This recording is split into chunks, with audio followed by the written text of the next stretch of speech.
Well, 7 years ago, Melanie Bromley joined us for William and Kate's wedding. And she's back with us again from for E. Melanie, welcome back. You've had a lot of thoughts on the royal couple. And we're just talking about during the break, Thomas Markle, is there anything they could have done to avoid this situation? Yes. It's so interesting, right? It's kind of like a keeping up with the Markles at the moment. I'm calling it the Markle debacle because it's been such a soap opera this week. I can't quite believe it. I do think there are things that could have been done, things that went wrong with this. One of them being that actually, I think that this is a man who felt that he had nobody else to turn to, so a paparazzi was able to swoop in, give him a solution to his problems, and he accepted that. And I actually think if the royal family had been more involved and actually gone out there and really properly briefed him, and not over the phone, which is what I expect would have happened, but actually flown to Mexico and said to him, we are your support network. If anyone approaches you from the outside, call us, come to us, we'll fly you to England, whatever it takes. I don't think this would have happened. Harry should have done that, right? He's never even should have done that. And actually, during the engagement interview, when Harry said that he hadn't met him, and now he won't meet. I had a red flag go up in my head. I'm sure a lot of other people did too. Like, that was kind of strange. And I think, you know, Meghan and Harry were together a year before they got engaged. That was enough time there to prepare Thomas Markle for what was about to happen to and him. Bring him over earlier. Put him in one of these palaces. You've got plenty of rooms. Protect him. Get him here. We just saw Meghans Mom with the Burberry bag carrying. What does that mean? There's rumors that that's what she's going to be wearing for the wedding. Is this a bait and switch? Is this like, look over here, and it's going to be another designer? It could be a massive distraction for us, because it is quite obvious, right, that she's got a big bag with Burberry on it. But I do think Christopher Bailey is going to be designing the wedding dress. It's always been my pick. I win the office pool for that reason.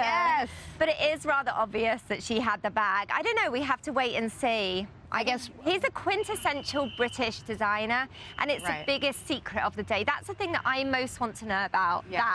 Well, I guess Ralph and Russo, it seems like they're out now. It does seem like they're out. That engagement dress was quite polarizing. It was beautiful, it was beaded, it was embellished, but it was very expensive and it was see-through. So some people loved it, some people hated it. I think Ralph and Russo will do the evening gown, and then Christopher Bailey will do the dress during the day, the actual wedding dress. 7 years ago, we were all here for William and Kate's wedding.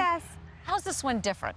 It just feels a little bit more buzzy, don't you think? It's like, just because, for me, I'm British, obviously, but I've lived in America for 14 years, so I feel more American than British at this point. And there is a fairy tale element to this. The fact that Meghan had an ordinary life, really. I know she grew up in Hollywood, so for Middle America, not so ordinary. But she managed to bag a prince. She's marrying a prince. It's the stuff our rom-coms. Cinderella. It's the Cinderella story. It is took a picture right there with her girlfriend over 20 years ago outside the palace. To me, that picture says it all. You like, talk make about it up. Dreaming. I know, and Princess Diana's biography on her bookshelf. It just, there is something about this wedding that feels magical.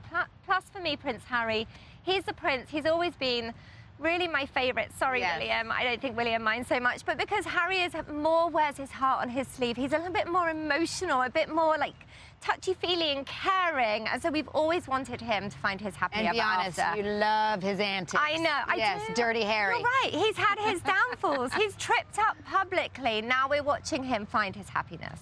I'm so happy. I'm upset about all the drama. I'm hoping as we go forward now, I want to start ending it now. Let's focus on the good stuff. The flowers, the fashion, all the pomp and circumstance. Yes, you're right. We just won. I know. This is going to be over now. It feels like we've been stuck in a bad reality TV show for the past few days. Hopefully this will be the end of it. I hope Thomas Markle feels better. I don't think, though, he'll be here on Saturday, obviously. I feel badly that I think everybody portrayed him as somebody money grubbing, was trying to make a deal with the paparazzi, and I think people have been feel really sorry for him. When you look at it from the other side, this is a guy who led a reclusive life in Mexico. The idea of him walking down the aisle in front of 2 billion people, that is horrific and scary, and I don't think he was prepared for it. You just missed this guy, by the way. The guy behind the van looks just like Thomas Markle. You gotta get a shot of him. He might be here. By the way, you can catch Melanie on E. You gotta get him all week, and this Saturday at 5 a.m. Eastern, E live from the royal wedding with Juliana Rancic, Brad Goreski, and of course you. Thank you. So good, and you're gonna be at Windsor tomorrow. I'm gonna be at Windsor tomorrow. Yes. So I'll see you guys there. We'll have a pint. We will have a pint pre-show.